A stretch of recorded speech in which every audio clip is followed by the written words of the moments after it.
11:15 de la mañana. Excelente momento para hablar de economía, Martín. Bueno, vamos a hablar un poquito de economía. La idea de hoy es hablar de la discusión sobre la reforma laboral. Sí, tenemos ahí a Milei en las burradas, no pudiendo explicar en qué consiste la propuesta de reforma. Pero antes de eso vamos a tomarnos un cachito para entender qué está pasando con un tema que solemos traer acá, que es la situación del turismo. ¿Sí? Salió el informe turístico, o el informe de turismo en realidad, de INDEC. Y vamos a mirar un poco cómo sigue la película de salida y entrada de turistas en nuestro país.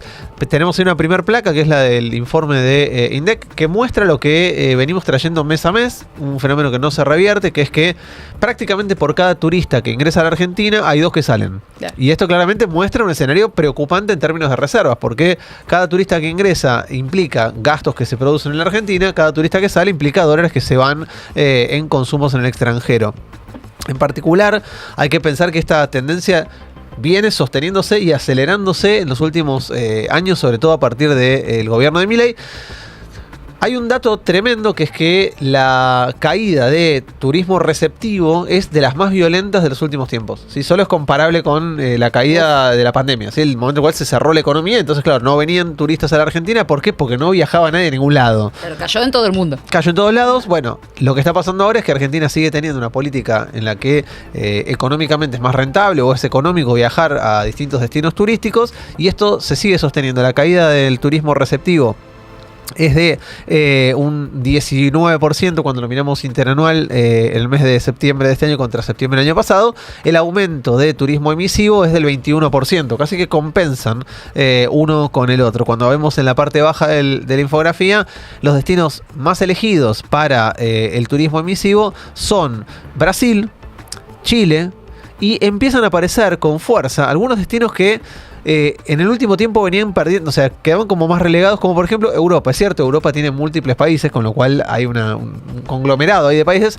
pero es cierto que esto muestra un empeoramiento de las condiciones del comercio internacional. ¿Por qué? Porque hasta ahora lo que veíamos era sobre todo turismo regional, que tenía que ver con turismo de corta distancia, viajes cortos. Bueno, ahora estamos viendo cómo Europa, como destino turístico, vuelve a ser un destino elegido. Obviamente esto trae un correlato importante, que es la cantidad de dólares que se van, claro, y el saldo que tenés en la relación de ingresos y egresos por la balanza turística. Tenemos ahí una placa de CEPA que lo que muestra es, así rápidamente se ve el número, digamos, lo que vemos arriba es los ingresos en verde, lo que vemos abajo en rojo son los egresos, y lo que vemos en una curvita que tiene unos cuadraditos con números es el saldo. No hace falta saber demasiado ni ver mucho para entender que todos los meses de la gestión Milei, esto es desde enero del 24 hasta septiembre del 25, el saldo da negativo. ¿Sí? El saldo es en millones de dólares, no es en personas. Esto quiere decir, todos los meses vos tuviste una fuga, una salida de dólares en ese saldo de la balanza turística, que empezó siendo más o menos tranquila. ¿Sí? Los primeros meses del gobierno de Milei fueron de un saldo negativo de 195, 266 millones en contra. Ahora, en todo el año 2024, el saldo te dio en negativo por 5.688 millones de dólares. En lo que va de este año, o sea que tenemos un trimestre por delante, ya es de casi 8.000 millones de dólares el saldo negativo. Claro, esto es un problema. ¿Se acuerdan que siempre les decía? Cuando vos querés llenar el tanque de nafta, pero tenés una pérdida, nunca te va a alcanzar para resolver el problema de fondo, que es que tenés una pérdida. Esto es una pérdida. Esto es un agujero en el tanque de nafta. Es la salida constante por goteo o en cantidades más importantes, como vemos, por ejemplo, en los meses de enero y febrero, ¿sí? Donde el saldo te da negativo muy fuertemente, pero también se repite en el mes de julio, ¿sí? Los grandes picos de turismo muestran mayor saldo negativo. Nos acercamos a la última parte del año y entonces, salvo que haya un cambio muy abrupto en la política monetaria del gobierno, lo esperable es que este gráfico, esta dinámica se sostenga y se empeore hacia adelante. Si esta fuese la única salida de dólares que uno tiene, ¿no? Che, tenés un único problema, que es que al argentino medio le gusta irse a veranear a Brasil o a Estados Unidos. Es un problema. Ahora, se publicó el informe del Banco Central, el balance cambiario, que muestra la cantidad de dólares que compraron las personas en el último tiempo. Tenemos la placa siguiente. Este es un cuadrito, ahora lo voy a explicar un poco para que se entienda mejor, pero en la línea que aparece al final pintada con color amarillo, para quienes nos están viendo, lo que se ve es la compra-venta de billetes y divisas. ¿Sí? Esa liñita entera muestra el saldo de compra-venta de dólares. septiembre, octubre, noviembre, diciembre, enero, febrero, hasta el mes de marzo inclusive, y esto es cuando todavía teníamos el cepo, el saldo te daba positivo. Esto quiere decir, era más la gente que vendía, que entregaba. Este es el saldo del Banco Central, con lo cual lo que está haciendo es mirar su resultado. Le da positivo ¿hasta cuándo? Hasta el mes en el cual se abre el cepo y entramos en el esquema de bandas. De ahí en adelante, todos los meses, abril, mayo, junio, julio, agosto y septiembre, te da negativo. Esto quiere decir, son más los dólares que salieron del central que los que entraron en el central.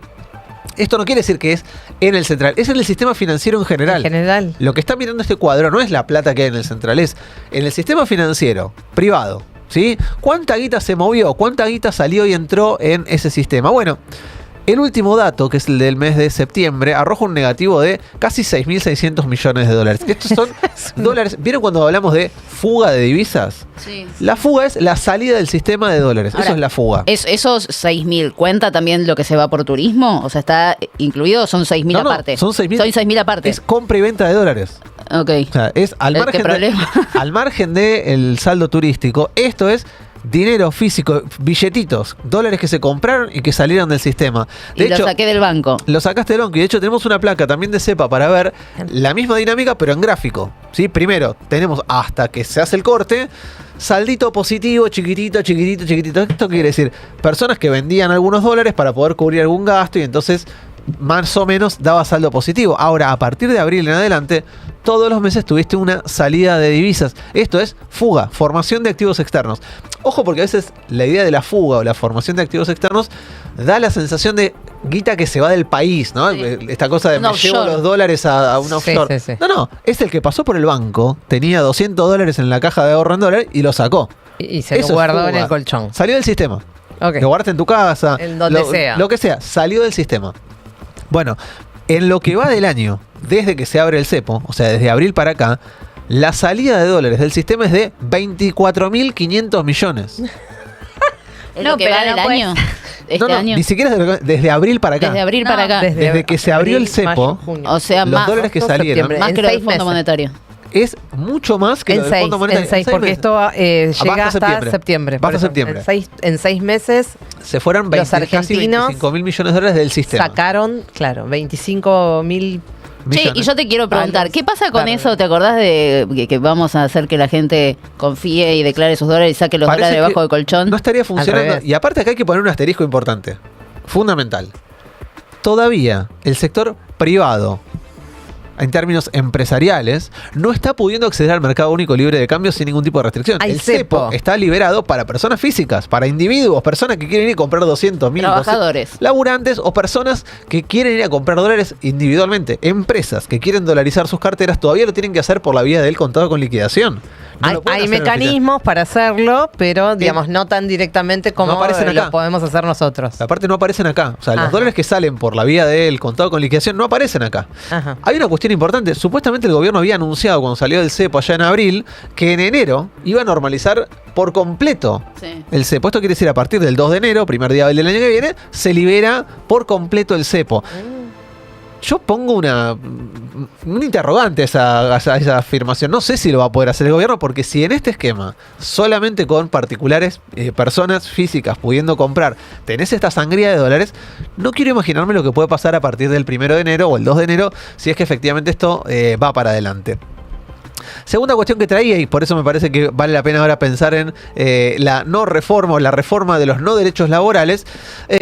Milei sigue insistiendo con que hay que hacer una reforma del sistema laboral. ¿Por qué? Porque no se genera empleo, ¿sí? Porque hay un problema de generación de empleo. Y entonces, bajo la excusa de que hay que mejorar la generación de empleo, propone una reforma laboral que, insisto, creo que ni él sabe en qué consiste. Salió una placa que la hizo, yo por lo menos la vi, la compartió la Colo Constantino, que lo que hace es comparar la generación de empleo en cada uno de los gobiernos. ¿Sí? ¿Para qué? Para entender que la formación, la evolución del empleo registrado, lejos de tener que ver con una lógica de esquema o marco regulatorio, tiene que ver con otras cuestiones que no tienen que ver con la regulación. ¿Por qué? Porque desde el primer periodo que aparece ahí, que es el que vemos menemismo más la alianza, hasta el último periodo, que es el de este gobierno, no cambiaron significativamente los marcos laborales. Y sin embargo vos te encontrás con ¿qué? Con que durante el periodo 96-2001, se creó empleo por 383.000 y pico de puestos. Sí. Esto es, insisto, segundo gobierno de Menem y el gobierno de la Alianza. ¿Qué pasó? Y es lo que vemos abajo con el Producto Bruto Interno. Bueno, tuviste crecimiento del Producto Bruto Interno en el 96, 97, 98 y después tuviste un retroceso en el 99, el 2000 y el 2001. En el balance tuviste un saldo relativamente empatado en ese periodo. Y entonces tuviste una generación de puestos de trabajo, de empleo de 380.000. ¿Qué pasó durante el año de Duhalde? La caída de la actividad económica fue de casi 11 puntos. Acordémonos, la devaluación de enero del 2022 trajo una caída muy fuerte en el año 2022. ¿Cuántos puestos se perdieron? Casi 280.000. ¿Qué pasa en el periodo siguiente? ¿Sí? Primer gobierno de Néstor y primer gobierno de Cristina. Tuviste una creación total de puestos de trabajo. Me pongo a llorar cuando leo esta cantidad porque es como 2.865.570 puestos de trabajo registrado privado. Registrado Privado. Y esto muestra un periodo en el cual tuviste, y lo leo muy rápido porque son un montón de años, de 2003 a 2011, los siguientes indicadores de Producto Bruto Interno. Arriba 8,8, 9%, 8,1, 8%, 9%, 4,1. 2009, tras el estallido del Lehman Brothers, una caída del 6%, que lo recuperaste en 2010 con un aumento del 10% del Producto Bruto y un 6% de crecimiento en 2011. ¿Qué ocurre en el segundo gobierno de Cristina a partir del año 2012 hasta 2015? La creación de puestos de trabajo se frena un poco más. Igual tuviste una creación de casi 240.000 puestos de trabajo. Ahí tuviste una caída del 2%, recuperaste con 2,4 arriba, caíste 2,5 y recuperaste 2,7. Salió casi empatado. Ahora, veamos lo último, ¿sí? El macrismo detona 200.000 puestos de trabajo y tiene una actividad económica que cae 2, sube 2, cae 2, sube 2. Sí. Ok. El gobierno del Frente de Todos crea 380.000 puestos de trabajo con también un escenario de caída de 10 puntos, suben 10 puntos, suben 5, cae 1. Ahora, el gobierno de Milei, año 2024 sobre todo, porque todavía estamos con datos a julio del 2025, en promedio, en lo que va de la gestión Milei, la actividad económica, el Producto Bruto cae 1,7 y caen 126.900 puestos de trabajo. ¿Por qué es importante esto? Porque lejos de pensar que la creación o pérdida de puestos de trabajo está asociada con marcos regulatorios, tiene que ver con la actividad económica. Claro. Si la actividad económica crece, hay mayor demanda de puestos de trabajo. Si la actividad económica se contrae, hay menor demanda de puestos de trabajo. Es mucho más simple que lo que el gobierno nacional nos quiere vender o lo que Milei nos quiere vender. Ahora, lo que sí hay de fondo es la búsqueda de mayor rentabilidad para el sector privado. ¿Sí? La idea del deterioro de las condiciones de empleo, de los derechos laborales, siempre es en beneficio de los sectores empresarios. Ahora hay algo interesante. Milei, que no puede explicar demasiado las reglas del nuevo sistema que quiere plantear, es un tipo que durante su carrera profesional se amparó en los derechos laborales. Hay un libro, ¿sí? que se llama, si no me equivoco, creo que tenemos ahí la tapa, el primer libro de él, que es El Camino del Libertario, en el que Milei cuenta una anécdota de él. ¿Sí? Entonces dice, en un contexto de mucha austeridad, pero con mucho de lo que me hace feliz. Dice, sin embargo, cuando regreso de las vacaciones, está hablando de algo que le pasó a él, me vuelven a plantear una nueva reducción del salario, achicando de nuevo la cantidad de horas. Me pareció un delirio, no lo acepté. Me pareció tan bajo y miserable lo que me hizo aquel empleador, que le hice juicio. Milei le hizo juicio a su empleador. No. Ya que no estaba formalizado. Ah, no me digas. Obviamente, dice, Qué lo poco gané. libertario de su parte. Obviamente lo gané, Lo pues, gané, claro. Dice, sin embargo, Las leyes te amparan. la cosa estaba difícil y como los estudios mostraban que una persona tardaba cerca de 2 años para volver a encontrar empleo, adopté una posición pesimista y dividí el monto de la indemnización. Cobró una indemnización finalmente, el Jabo, como para sobrevivir unos 4 años. Después cuenta que hizo una cuenta y le daba que tenía que comer una pizza por día y que vivió así hasta que consiguió un nuevo trabajo. Lo tremendo, Ay, no Dios. solo es que lo cuenta acá, sino que lo tenemos al propio Milei contando su anécdota de No. cuándo tuvo que vivir de una indemnización. Ay, Dios.